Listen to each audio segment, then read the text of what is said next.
అందరికీ నమస్తే. Welcome to TR TV. నేను మీ తిరుపతి. తెలంగాణ రాష్ట్ర ముఖ్యమంత్రి రేవంత్ రెడ్డి గారి పైన కాంగ్రెస్ అధిష్టానం సీరియస్గా ఉన్నారట. రేవంత్ రెడ్డి పైన కాంగ్రెస్ పార్టీ మంత్రులు, కాంగ్రెస్ పార్టీ లీడర్లు కొంతమంది అసంతృప్తితోటి, అసహనంతో ఉన్నారు. కారణం ఏంటంటే కాంగ్రెస్ పార్టీ మంత్రుల పైన మీడియాలో రకరకాల వార్తలు రావడం, కాంగ్రెస్ పార్టీ పిసిసి అధ్యక్షుడు మహేష్ కుమార్ గౌడ్ పైన మీడియా ఛానల్లో రకరకాల వార్తలు రావడం, ఈ వార్తల పైన రేవంత్ రెడ్డి ఎక్కడ కూడా స్పందించాడు, రేవంత్ రెడ్డి ఎక్కడ కూడా మాట్లాడాడు. ఇప్పుడు 2-3 సార్లు ప్రెస్ మీట్ పెట్టిండు, మీటింగ్లు పెట్టిండు. ఒక్కసారైనా రేవంత్ రెడ్డి కావాలనే మా మంత్రులను బద్నాం చేస్తున్నానో, కావాలనే మా కాంగ్రెస్ పార్టీ లీడర్లను టార్గెట్ చేస్తున్నానో, కావాలనే మా ప్రభుత్వాన్ని బద్నాం చేస్తున్నా అనేటటువంటి ముచ్చట ఒక్కసారైనా రేవంత్ రెడ్డి మాట్లాడిండా? ఒక్కసారైనా రేవంత్ రెడ్డి రెస్పాన్స్ అయిందా? ఇంతమంది మంత్రులపైన వార్తలు వచ్చినాయి. మంత్రులు అవినీతి చేస్తురని, అక్రమాలు చేస్తురని, దందాలు చేస్తురని, దోపిడీ చేస్తురని చెప్పి, ప్రభుత్వ భూములను ఖతం చేస్తురని చెప్పి ఇట్లా రకరకాల వార్తలు వచ్చినాయి మీడియా ఛానల్లో, రకరకాల కథనాలు వచ్చినాయి పేపర్లలో. మరి రేవంత్ రెడ్డి ఎక్కడ స్పందించడెందుకు? రేవంత్ రెడ్డి ఎక్కడ మాట్లాడేందుకు? ఇప్పుడు పిసిసి అధ్యక్షుడు మహేష్ అన్న పైన బిగ్ టీవీ ఛానల్లో దాదాపు 2-3 రోజుల నుండి రకరకాల చర్చ, రకరకాల వార్తలు, రకరకాల కథనాలు, రకరకాల ఎపిసోడ్లు వస్తున్నాయి. Mahesh Kumar Goud utter flop, Mahesh Kumar Goud PCC పదవి వేస్ట్, మహేష్ కుమార్ గౌడ్ డిజాస్టర్ అయిపోయిండు, అసలు మహేష్ కుమార్ గౌడ్ అసలు ఆయన పిసిసి అధ్యక్ష పదవిలో ఉండి కూడా దండగా అని చెప్పి రకరకాల వార్తలు సోషల్ మీడియాలో నడుస్తున్నాయి, వస్తున్నాయి. ఇప్పుడు మహేష్ కుమార్ గౌడ్కి పాజిటివ్గా చాలామంది we are with Mahesh Kumar Goud, we stand for Mahesh Kumar Goud అని చెప్పి సోషల్ మీడియాలో పోస్టులు పెడుతున్నారు. మహేష్ కుమార్ గౌడ్కు మద్దతుగా, సపోర్టివ్గా చాలామంది స్టాండ్ తీసుకుంటున్నారు. మరి తెలంగాణ రాష్ట్రానికి ముఖ్యమంత్రి స్థాయిలో ఉన్నటువంటి రేవంత్ రెడ్డి ట్విట్టర్లో ట్వీట్ అన్న పెట్టాలి కదా. మరి మా పిసిసి అధ్యక్షుని పట్టుకొని మీడియాలో గట్టెట్ల వార్తలు రాస్తారు. మీ దగ్గర ఏం ఆధారాలు ఉన్నాయి? ఆయన మొత్తం ఫ్లాప్ అయిపోయిండు, ఫెయిల్ అయిపోయిండు, ఆయన మొత్తం డిజాస్టర్ పిసిసి అని చెప్పి మీరు ఏ విధంగా మీడియాలో వార్తలు కథనాలు వేస్తారు? మీ దగ్గర ఉన్నటువంటి ఆధారాలు ఏంది? ఇమీడియట్లీ ఆధారాలు బయట పెట్టండి. ఇష్టం ఉన్నట్టు వార్తలు రాస్తే ఊరుకోను అని చెప్పి రేవంత్ రెడ్డి అట్లీస్ట్ మాట్లాడాలి కదా. రేవంత్ రెడ్డి అట్లీస్ట్ ట్విట్టర్లో స్పందించాలి కదా. ఎక్కడ కూడా రేవంత్ రెడ్డి స్పందించినటువంటి దాఖలాలు లేవు. కాంగ్రెస్ అధిష్టానం రేవంత్ రెడ్డి పైన కోప్పడడానికి గల కారణం ఏందట అంటే, సీరియస్ అవ్వడానికి గల కారణం ఏందట అంటే, ఎందుకు స్పందిస్తలేవు, ఎందుకు మాట్లాడతలేవు? మీ మంత్రుల పైన రకరకాల వార్తలు వస్తుంటే, మీ పిసిసి అధ్యక్షుడు, కాంగ్రెస్ పార్టీ అధ్యక్షుడి పైన వార్తలు వస్తుంటే, ఒక ముఖ్యమంత్రి హోదాలో ఉన్నటువంటి వ్యక్తి నువ్వు ఎందుకు కంట్రోల్ చేస్తలేవు? నువ్వెందుకు స్పందిస్తలేవు? నీ ప్రభుత్వంలో అనేకమైనటువంటి ఆరోపణలు వస్తుంటే నువ్వేం చేస్తున్నావు అని చెప్పి అధిష్టానం రేవంత్ రెడ్డి పైన కోప్పడేటటువంటి కార్యక్రమం చేస్తున్నట. ఇక రేవంత్ రెడ్డి ఇప్పటిదాకా ఏం మాట్లాడే పరిస్థితి లేదు. మరి ఇప్పటికన్నా అధిష్టానం కోప్పడిన తర్వాత అయినా, అధిష్టానం అట్లీస్ట్ రేవంత్ రెడ్డి పైన సీరియస్ అయిన తర్వాత అయినా రేవంత్ రెడ్డి మరి ఏమైనా మాట్లాడతారా, సైలెన్స్ ఉంటాడు అనేది ఒక పెద్ద క్వశ్చన్ మార్క్. మరి రేవంత్ రెడ్డి ఎందుకు సైలెన్స్ ఉండడం అనేది అసలు ఎవరికి అర్థమైతలేదు. ఇప్పుడు గతంలో కోమటిరెడ్డి వెంకటరెడ్డి పైన వార్తలు వచ్చినాయి, రేవంత్ రెడ్డి ఏం మాట్లాడలే, ఏం రెస్పాన్స్ కాలే, ఏం స్పందించలే. కోమటిరెడ్డి ఒక మహిళా అధికారిని ఇబ్బంది పెడుతున్నాడు, ప్రేమాయణం అని చెప్పి ఏకంగా ఎన్టీవీలో వార్త వస్తే రేవంత్ రెడ్డి సపరేకున్నాడు. ఎక్కడ రేవంత్ రెడ్డి స్పందించలే, మాట్లాడలే. ఒక సభలో ఏమన్నారు రేవంత్ రెడ్డి, ఎన్టీవీ చౌదరి, ఏబిఎన్ రాధాకృష్ణ మీకు ఏమైనా పంచాయతీ ఉంటే కొట్టుకోరి తన్నుకోరి, కానీ మా మంత్రులను లాగకూర్రి, నన్ను లాగకూర్రి, మా ప్రభుత్వాన్ని లాగకూర్రి అని చెప్పింది తప్ప, మరి మా కోమటిరెడ్డి వెంకటరెడ్డి మంచోడు, మా అన్న అట్లా చేయడు, మా అన్న ప్రజల కోసం పనిచేసే వ్యక్తి, మా అన్నకు అసలు సోకులు ఉన్నాయి అని చెప్పి మరి ముఖ్యమంత్రి హోదాలో ఉన్నటువంటి వ్యక్తి కోమటిరెడ్డి గురించి మాట్లాడలేదు కదా, మాట్లాడాడు. ఆఖరికి కోమటిరెడ్డి వెంకటరెడ్డి కూడా రేవంత్ రెడ్డి పైన కోపం వచ్చి, కోమటిరెడ్డి రేవంత్ రెడ్డి ఏం ప్రోగ్రామ్ పెట్టినా కోమటిరెడ్డి వెంకటరెడ్డి అటెండ్ కాలే, ఇప్పటికీ అటెండ్ అయితలేడు. మొన్న గద్దర్ అవార్డులు ఇస్తే కోమటిరెడ్డి వెంకటరెడ్డి పోలే. సినిమాటోగ్రఫీ మంత్రి కోమటిరెడ్డి కానీ రేవంత్ రెడ్డి పెద్ద ఆయన లైట్ తీసుకున్నాడు. రేవంత్ రెడ్డి నన్ను పట్టించుకోనప్పుడు, రేవంత్ రెడ్డి నా పైన వస్తున్నటువంటి ఆరోపణలపైన స్పందించినప్పుడు, మాట్లాడినప్పుడు నేనెందుకు పట్టించుకోవాలని కోమటిరెడ్డి సైలెన్స్ అయిపోయాడు. రేవంత్ రెడ్డి పెద్ద పట్టించుకుంటాడు కోమటిరెడ్డి వెంకటరెడ్డి.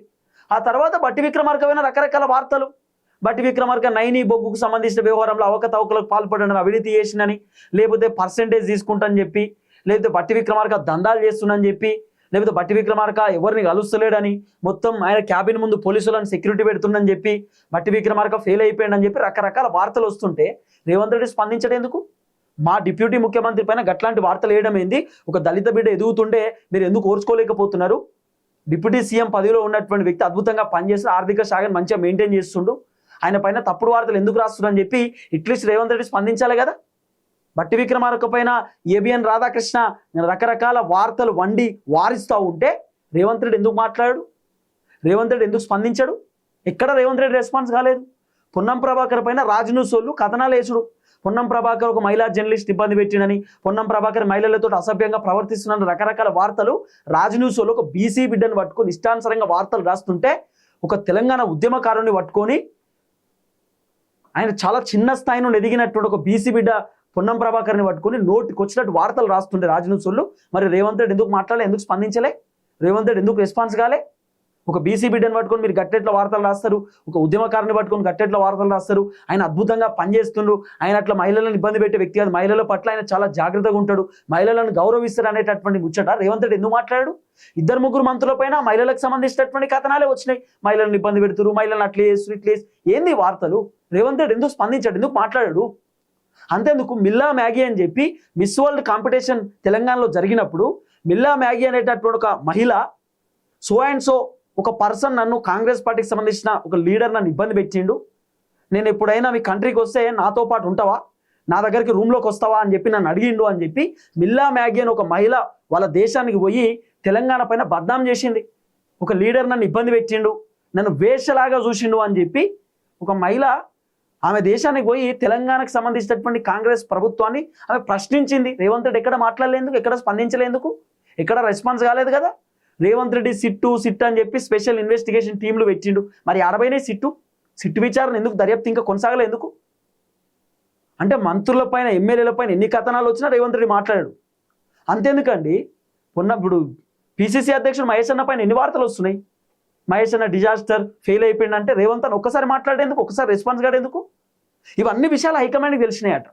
అందుకే హైకమాండ్ ఇప్పుడు రేవంత్ రెడ్డిని గట్టిగా వేసుకుంటున్నారు. నువ్వు ఎందుకు మాట్లాడతలేవు, నువ్వు ఎందుకు రెస్పాన్స్ అవుతలేవు, నీ ప్రభుత్వంలో నీ మంత్రుల పైన, నీ ప్రభుత్వంలో నీ ఎమ్మెల్యేల పైన, నీ ఎమ్మెల్సీల పైన, నీ ఎంపీల పైన రకరకాల వార్తలు సోషల్ మీడియాలో వస్తుంటే, ప్రభుత్వం పైన రకరకాల ఆరోపణలు వస్తుంటే నువ్వు ఎందుకు రెస్పాన్స్ అవుతలేవు? బండి సంజయ్ కొడుకుని నువ్వే కాపాడినావు అని చెప్పి మొత్తం బయట దుమారం రేగుతుంటే నువ్వు ఎందుకు స్పందించలేవని ఇప్పుడు డైరెక్ట్ అధిష్టానం ముఖ్యమంత్రి రేవంత్ రెడ్డిని ప్రశ్నిస్తున్నారు. రేవంత్ రెడ్డి పైన సీరియస్ అవుతున్నారు. నువ్వు ప్రశ్నించకపోతే, నువ్వు ఒకవేళ ఈ మొత్తం కథనాల పైన నువ్వు రెస్పాన్స్ కాకపోతే మేము చర్యలు తీసుకుంటామనే కాడికి వచ్చిన అధిష్టానం. రేవంత్ రెడ్డి ఎక్కడ మాట్లాడు, సైలెన్స్ మొత్తం. రేవంత్ రెడ్డి అసలు స్పందించే పరిస్థితి లేదు. ఎందుకు స్పందించాడు? మంత్రుల పైన వార్తలు వస్తుంది, సరే రేవంత్ రెడ్డి స్పందిస్తలేడంటే మరి మంత్రుల పైన వచ్చేటటువంటి వార్తలన్నీ నిజమే అన్నట్ట. నిజంగా కోమటిరెడ్డి వేరే వాళ్ళని ఇబ్బంది పెట్టిండా, పొన్నం ప్రభాకర్ ఇబ్బంది పెట్టిండా, వట్టి విక్రమార్క అవినీతి పాల్పడుతుండ, పిసిసి అధ్యక్షుడు ఫెయిలా? మరి రేవంత్ రెడ్డి ఏం స్పందిస్తలేడు, రెస్పాన్స్ అవుతలేడు అంటే మరి ఇవన్నీ నిజమే కావచ్చు. మరి నిజమైతేనే రెస్పాన్స్ అవుతలేడేమో. లేకపోతే రేవంత్ రెడ్డి రెస్పాన్స్ కావాలి, స్పందించాలి, మాట్లాడాలి. మా ప్రభుత్వాన్ని ఎందుకు కావాలని టార్గెట్ చేస్తున్నాను అనాలే. పిసిసి అధ్యక్షుడు మహేష్ అన్న రెస్పాన్స్ అయ్యిండు. కొంతమంది గిట్టనటువంటి వాళ్ళు నా పైన వార్తలు రాపిస్తున్నారు అని చెప్పిండు.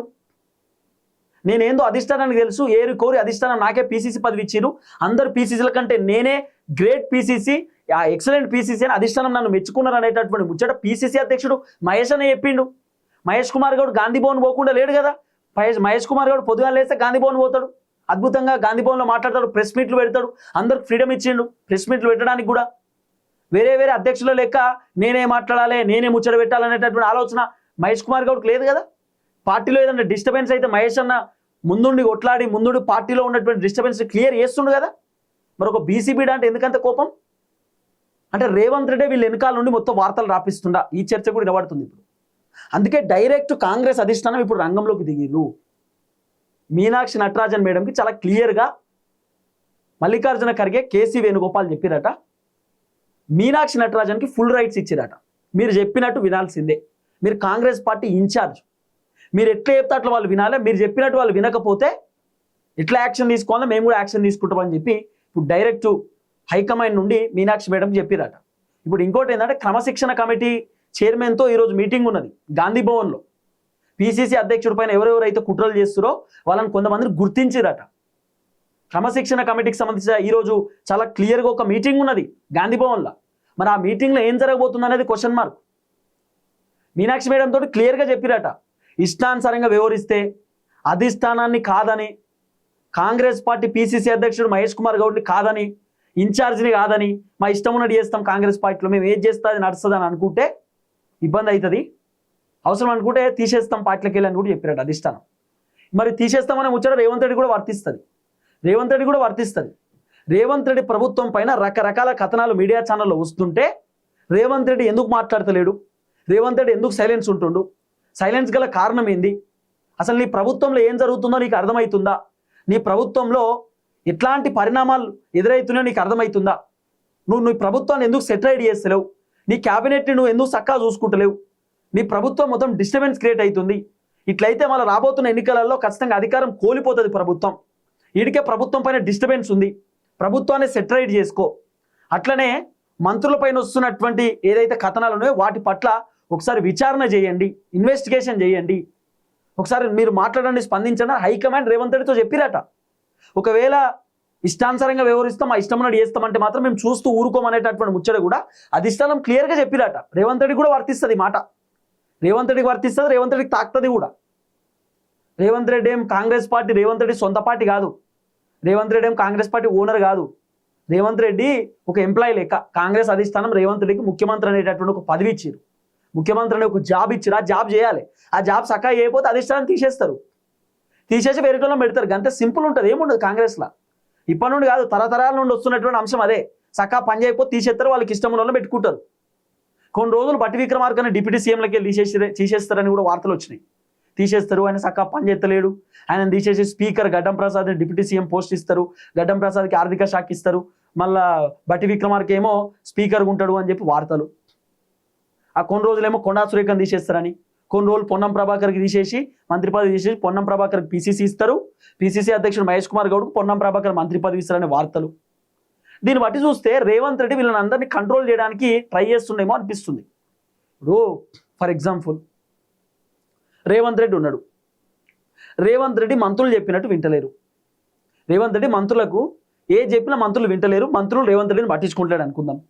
అప్పుడు రేవంత్ రెడ్డి మంత్రులు రేవంత్ రెడ్డి చెప్పినట్టు వినాలంటే రేవంత్ రెడ్డి మంత్రులను సెట్ చేయాలి. అంటే ఎట్లా సెట్ చేస్తాడు, ఇంత సెట్ చేసినా సెట్ అయితే లేదనుకో, అప్పుడు రేవంత్ రెడ్డి ఏం చేస్తున్నాడు అంటే మీడియా ఛానల్లో వార్తలు రాపియడం. అప్పుడు మంత్రులు భయపడతారు కదా, అరే మా పైన ఇట్లా వార్తలు వస్తున్నాయి, ఇది ఎక్కడ కథ, మరి వీళ్ళ వెనకాల రేవంత్ రెడ్డి ఏమన్నా ఉండడం, మేము రేవంత్ రెడ్డితో క్లోజ్ ఉండాలి, రేవంత్ రెడ్డి చెప్పినట్టు వినాలని చెప్పి అప్పుడు సెట్ రైట్ అవుతారు. ఇక రేవంత్ రెడ్డి ఈ మంత్రిని తీసేస్తారు, ఆ మంత్రిని తీసేస్తున్నారని మీడియాలో వార్తలు వచ్చినాయి అనుకో, అబ్బా రేవంత్ రెడ్డి తలుచుకుంటే మమ్మల్ని తీసేస్తాడు, రేవంత్ రెడ్డి మనం మంత్రి పదవిలోకి వెళ్ళి కొలాబ్ చేస్తాడు, కాబట్టి మేము రేవంత్ రెడ్డి చెప్పినట్టు వినాలనే ఆలోచనతో ఏమైనా మంత్రులు వస్తారేమో అని రేవంత్ రెడ్డి భయపెడుతుండేమో అనిపిస్తున్నది. కానీ అంత ఈజీగా మంత్రులు ఏం భయపడ్డారు, ఎందుకంటే అందరు కాంగ్రెస్ పార్టీ సీనియర్ లీడర్లు. రేవంత్ రెడ్డి టీడీపీ నుండి వచ్చినటువంటి వ్యక్తి, వచ్చిండు, పీసీసీ అధ్యక్ష పదవి ఎక్కిండు, తర్వాత ముఖ్యమంత్రి అయ్యిండు. పెద్దగా అవగాహన కూడా లేదు రేవంత్ రెడ్డికి, ఏదో ముఖ్యమంత్రి కుర్చీలో కూర్చున్నాడు, ఏం మాట్లాడుతుండో రేవంత్ అనికి అప్పుడప్పుడు అర్థం కాదు. సముద్రాలు ఉన్నాయి తెలంగాణ చుట్టూ, ఇప్పుడు నేను మొత్తం ఫ్యూచర్ సిటీలో బీచ్ పట్టుకొస్తున్నా, సముద్రం పట్టుకొస్తున్నా, ఏదో పెద్ద అవుటర్ రింగ్ రోడ్ ఎత్తున్నా, మొత్తం సముద్రాల దాకా ఏపీ దాకా మొత్తం రోడ్డు పోతూనే ఉంటుంది. ఇవన్నీ డైలాగులు రేవంత్ అనే చెప్పేటటువంటి కార్యక్రమం చేస్తున్నాడు. ఏది ఏమైనా కాంగ్రెస్ అధిష్టానం రేవంత్ రెడ్డి పైన కోపంతో ఉన్నారట. అధిష్టానం రేవంత్ రెడ్డి పైన చాలా సీరియస్, అంటే వెరీ సీరియస్గా ఉన్నారు. రీజన్ ఏంటంటే రేవంత్ రెడ్డి పర్ఫార్మెన్స్ ఈ మధ్యకాలంలో అధిష్టానానికి నచ్చట్లేదు. మొన్న మోదీ వచ్చి రేవంత్ రెడ్డిని నాతో కలిసి నడు, నాతో కలిసి పనిచేయి, నువ్వు అనుకున్న స్థాయికి తీసుకుపోతా, స్థానానికి తీసుకుపోతా అని మోదీ రేవంత్ రెడ్డికి ఆఫర్ ఇవ్వడం, రేవంత్ రెడ్డి ఏం మాట్లాడకపోవడం, మోదీ అన్నటువంటి మాట కన్నా రేవంత్ రెడ్డి రెస్పాన్స్ కావాలి కదా, ఎక్కడ కాలే. మొన్న వేటివ్ న్యూస్కి సంబంధించిన మీటింగ్లో రేవంత్ రెడ్డి ఏమంటాడు, నేను జాతీయ రాజకీయాలు చేస్తా, దేశ రాజకీయాలు చేస్తాను. అక్కడ కాంగ్రెస్ అధిష్టానానికి డౌట్ వచ్చింది. రేవంత్ రెడ్డికి మోదీ ఎప్పుడైతే ఆఫర్ ఇచ్చిండో రేవంత్ రెడ్డిగా తెలంగాణ రాజకీయాలు పక్కన పెట్టి దేశ రాజకీయాలు అంటుండు. అంటే రేవంత్ రెడ్డికి ఏదో ముఖ్యమంత్రి అవకాశం ఏమి ఇస్తే ఇప్పుడు ఆయన దేశ రాజకీయాలు, జాతీయ రాజకీయాలు అనే కాడికి వచ్చింది. తెలంగాణనే చక్కగా చూసుకునే పరిస్థితి లేదు. 2.5 సంవత్సరాలు ముఖ్యమంత్రి కుర్చీలో ఉంటే నీ ప్రభుత్వం అంతా అటర్ ఫ్లాపు. అప్పుడే నేను దేశ రాజకీయాలు, జాతీయ రాజకీయాలు అంటే ఏంది, కేసీఆర్ లాంటి వ్యక్తే ఇంటికాడ కూర్చున్నాడు, దేశ రాజకీయాలు, జాతీయ రాజకీయాలు చేస్తాను, కేంద్ర మంత్రిగా పనిచేసింది కేసీఆర్, అసొంటోడే ఇంటికాడ కూర్చున్నాడు. రేవంత్ రెడ్డితో అవుతుందా? సరే పోనీ అవుతుంది అనుకుందాం, ఫస్ట్ తెలంగాణను చక్కదిద్దాలి కదా, తెలంగాణ రాష్ట్రంలో పర్ఫార్మెన్స్ బాగుండాలి కదా, ఏడ పర్ఫార్మెన్స్ బాగుంది. అందుకే అధిష్టానానికి రేవంత్ రెడ్డి పైన కోపం. రేవంత్ రెడ్డి బీజేపీతో టచ్లో ఉన్నాడని, రేవంత్ రెడ్డి ఎప్పుడు ఢిల్లీకి పోయినా సీఎం రమేష్ ఇంట్లో లంచ్ చేసుడు, డిన్నర్ చేసుడు, లేకపోతే బ్రేక్ఫాస్ట్ చేసుడు, బీజేపీకి సంబంధించిన ఎంపీలతో క్లోజ్ ఉండడు, కేంద్ర మంత్రులతో క్లోజ్ ఉండడు, ఇవన్నీ హైకమాండ్ నచ్చలేవు. రేవంత్ రెడ్డి పర్ఫార్మెన్స్, రేవంత్ రెడ్డి వ్యవహారం అంతా కూడా అధిష్టానానికి చాలా చిరాకేస్తుందట. అందుకే రేవంత్ రెడ్డి పైన కోపంతో ఉన్నారు అధిష్టానం. ఓ రకంగా చెప్పాలంటే అవసరానికి కూడా అధిష్టానం రేవంత్ రెడ్డిని ముఖ్యమంత్రి కుర్చీలోకి వెళ్ళి దించడానికి కూడా సిద్ధం ఉన్నారట. రీజన్ ఏంది, రేవంత్ రెడ్డే ఈ మంత్రులపైన వార్తలు రాపిస్తున్నాని, అసలు కాంగ్రెస్ పార్టీని డ్యామేజ్ చేసేటట్టు రేవంత్ రెడ్డి వ్యవహరిస్తుందని చెప్పి రకరకాల చర్చలు నడుస్తున్నాయి. సరే రేవంత్ రెడ్డి అట్లా చేయకపోవచ్చు కానీ ఒక వార్తలు అయితే వస్తున్నాయి. కాబట్టి మ్యాక్సిమం అధిష్టానం కూడా అన్ని విషయాలపైన ఫోకస్ పెట్టినట్టు. ఇప్పుడు మొత్తం మీనాక్షి నటరాజన్కి పెత్తనమంతా అప్పచెప్పారు. మీనాక్షి నటరాజన్ ఎట్లా చెప్తా అట్లా కాంగ్రెస్ పార్టీ ఎమ్మెల్యేలు, ఎంపీలు, మంత్రులు, ఎమ్మెల్సీలు, ముఖ్యమంత్రితో సహా వినాల్సిందే. మొత్తం పెత్తనం మీనాక్షికి ఇచ్చినట్టే. ఇప్పుడు మీనాక్షి మేడం ఎట్లా చెప్తే అట్లా వీళ్ళు వినాలి. కానీ రేవంత్ రెడ్డి పైన అయితే అధిష్టానం ఖచ్చితంగా కోపంగా ఉన్నారు. కారణం ఏంటంటే ఇంతమంది మంత్రుల పైన వార్తలు ఎట్లా వస్తాయి. ఇప్పుడు ఒక్కసారి ఒక మంత్రి పైన వార్త వచ్చిందంటేనే గవర్నమెంట్ కనుక సీరియస్ యాక్షన్ తీసుకుంటే ఇంకో మంత్రి పైన అట్లా వార్తలు రాస్తారా? రాయరు. కోమటిరెడ్డి పైన వార్తలు వచ్చినాయి. మరి కోమటిరెడ్డి పైన వార్తలు వస్తే మరి కోమటిరెడ్డి పలానోళ్ళని ఇబ్బంది పెట్టిండు అనేటటువంటి ఆ సోర్సు ఎక్కడికి వెళ్ళి వచ్చింది? ఎవరైనా మహిళ బయటకు వచ్చి కోమటిరెడ్డి నన్ను ఇబ్బంది పెట్టిండని చెప్పి ఏ మహిళా అధికారాన్ని బయటకు వచ్చి చెప్పిందా? మరి చెప్పినప్పుడు ఎన్టీవీలో వార్తలు ఎట్లా వస్తాయి? సిట్ అధికారులను వేసిరు. మరి సిట్ ఏం చేసిరు? మరి ఆ వార్త నిజమా కాదా, ఏడికెళ్ళి సోర్స్ వచ్చింది, ఏం కథ అనేది బయట పెట్టాలి కదా, పెట్టలే. కాబట్టి రేవంత్ రెడ్డి పట్టించుకుంటలేడు, రేవంత్ రెడ్డి సైలెన్స్ ఉండడు. కాబట్టి ఇంకా వార్తలు ఇట్లా పుట్టుకొస్తున్నాయి. గవర్నమెంట్ వాళ్ళు చేస్తారు, ఇది చేస్తారు, అది చేస్తారు, గవర్నమెంట్లో ఫెయిల్ అయ్యారు, అదయ్యారు, ఇదయ్యారు అని వార్తలు వస్తున్నాయి. కారణం ఏంది? రేవంత్ రెడ్డి సైలెన్స్ ఉంటుండు. ముఖ్యమంత్రి సపోర్ట్ లేకపోతే ఈ వార్తలు ఎట్టకెళ్ళి పుట్టొస్తాయి. నాలాంటి వాళ్ళు అయితే మంత్రుల పైన ఓ మహిళను ఇబ్బంది పెట్టినో, మహిళను అట్లా వేసి ఇట్లా వేసిన నేను చెప్పగలుగుతున్నా? చెప్పలేను. ఎందుకంటే నా దగ్గర ఆధారాలు లేవు. మరి డైరెక్ట్ శాటిలైట్ ఛానల్, పెద్ద పెద్ద మీడియా ఛానల్లోనే మంత్రుల పైన రకరకాల కథనాలు వస్తుంటే ఒక ముఖ్యమంత్రి స్థాయిలో ఉన్నటువంటి వ్యక్తి ఒక్కసారి బయటకు వచ్చి స్పందించి ఏమనుకుంటారు, ఇష్టమైనటువంటి వార్తలు రాస్తే నేను ఊరుకోను, మా మంత్రులు అట్లా చేసేటోళ్ళు కాదు అని చెప్పి ముఖ్యమంత్రి రేవంత్ రెడ్డి బయటకు వచ్చి ప్రెస్ మీట్ పెడితే ఏ మీడియా ఛానల్లోనైనా అట్లా రాస్తారా? రాయరు. మరి రేవంత్ రెడ్డి సైలెన్స్ ఉంటుందంటే మరి రేవంత్ రెడ్డి సపోర్ట్ ఉండబట్టే ఇష్టం ఉన్నట్టు మరి ప్రభుత్వం పైన వార్తలు రాస్తురేమో. అందుకే అధిష్టానం కూడా ఇప్పుడు కోపంతో రేవంత్ రెడ్డి ఎందుకు స్పందిస్తలేడు, రేవంత్ రెడ్డి ఎందుకు మాట్లాడతలేడు, రేవంత్ రెడ్డి సైలెన్స్ గల కారణం ఏంది? నీ ప్రభుత్వం అంతా ఆగమవుతుంది, నువ్వేం చేస్తున్నావు? నీ ప్రభుత్వాన్ని నువ్వు ఎందుకు సెటరైడ్ చేస్తలేవు? మీడియా వాళ్ళని ఎందుకు కంట్రోల్ చేస్తలేవు? ప్రభుత్వంలో ఉన్నటువంటి లీడర్లను ఎందుకు కంట్రోల్ చేస్తలేవు? మంత్రులను ఎందుకు కంట్రోల్ చేస్తలేవు? నీ మాట మంత్రులు ఎందుకు వింటలేరు? ఎమ్మెల్యేలు ఎందుకు వింటలేరు? నువ్వు ఏం చేస్తున్నావు అని చెప్పి రేవంత్ రెడ్డి ఇప్పుడు ప్రశ్నిస్తున్నారు కాంగ్రెస్ హైకమాండ్. ఇక రేవంత్ రెడ్డి ఏం సమాధానం చెప్తాడు, ఏం కథ అనేది చూడాలి. మరి ఈ కథనాలకు రేవంత్ రెడ్డి ఏం బాధ్యత వహిస్తాడు, ఏం చెప్తాడు ముందు ముందు అనేది వేచి చూడాల్సినటువంటి అవసరం ఉంటుంది. దయచేసి వీడియో అందరికి షేర్ చేయండి. అందరికీ నమస్తే, థ్యాంక్ యూ సో మచ్. జై తెలంగాణ.